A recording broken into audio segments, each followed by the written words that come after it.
The best days are right before me. I've been wandering down that road.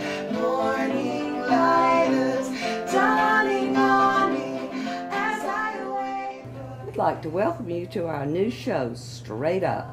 We are your hosts. I'm Frank. And I'm Anita. We are excited about these new recipes I have concocted and thrilled to be able to share them with you and with our friends.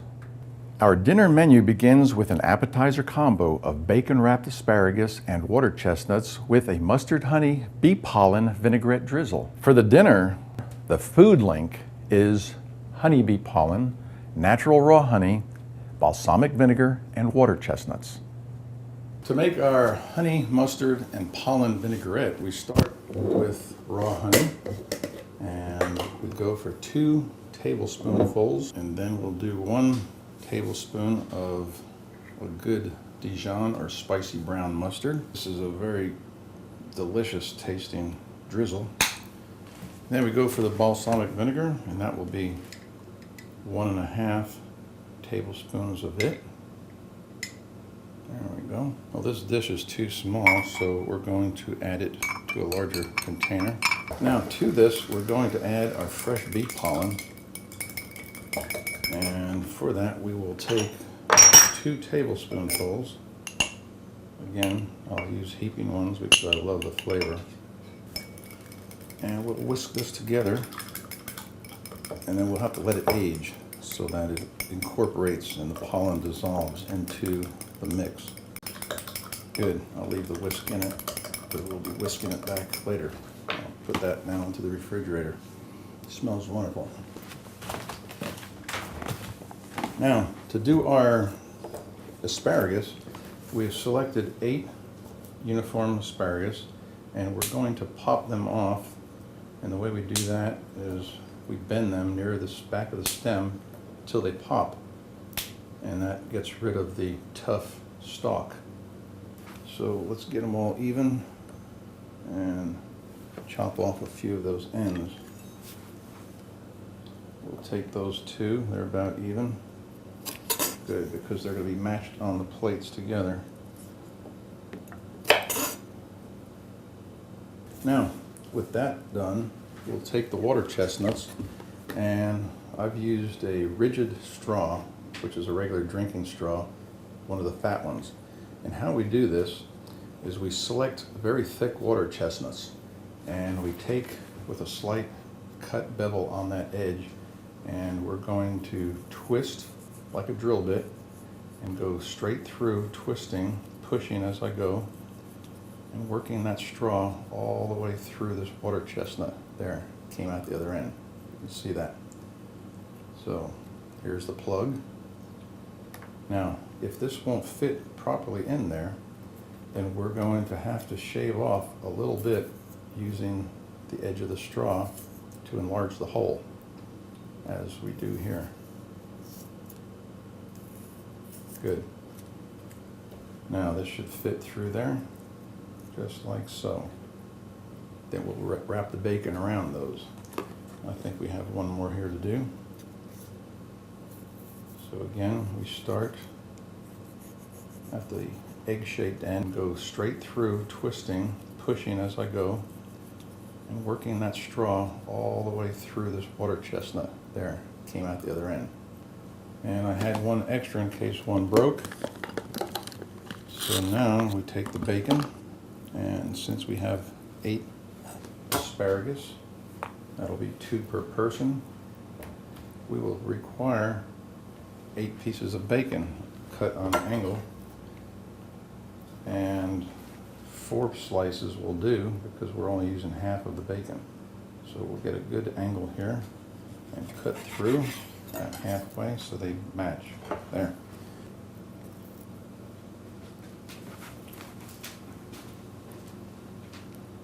Now we wrap these up like this, and that's how it's going to go onto the baking dish. Last one.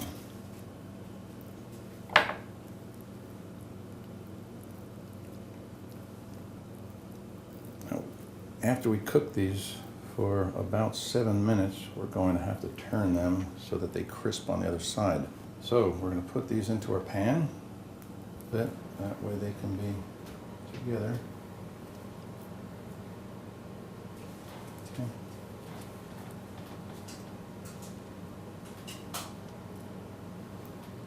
These deep frying pans make wonderful oven pans. There, let's separate those. Good. So that will go into the oven for about 7 minutes at 400 to 410 degrees or so.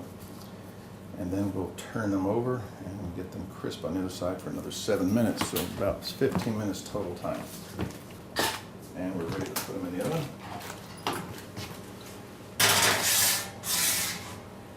There. Let me go to the refrigerator and get the drizzle and stir it again. If you notice, the pollen has risen to the surface, so it's reduced in size since it's fresh. Dried pollen can be used, but you'll have to do this at least 6 hours ahead of time so that it dissolves. Fresh is the best to go, but it's hard to find, and it brings a premium price. I'm lucky that we have our own bees and we gather every day. Now it's time to check on the asparagus to see if they're finished, so follow me to the oven.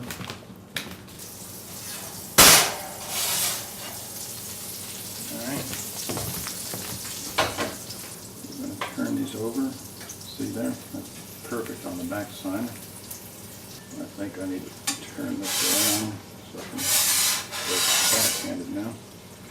There we are.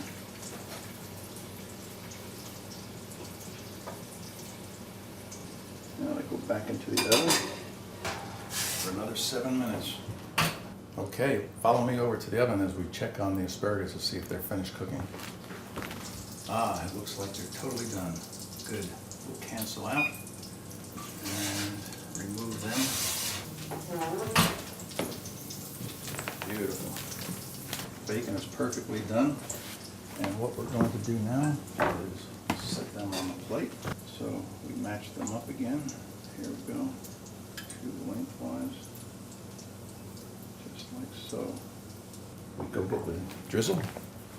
Stir it one more time using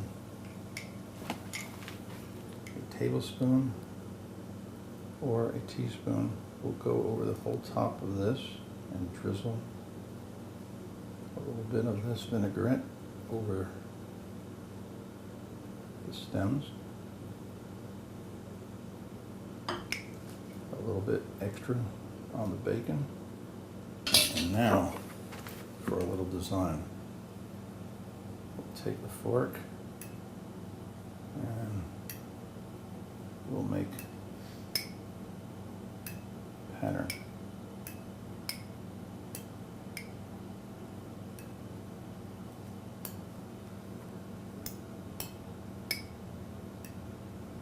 I think I'll turn that around, get to it a little easier.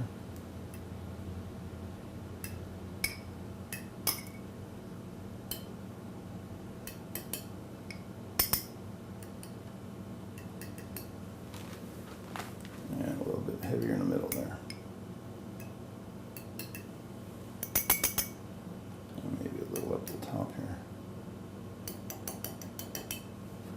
Good. Well, the appetizer is finally complete.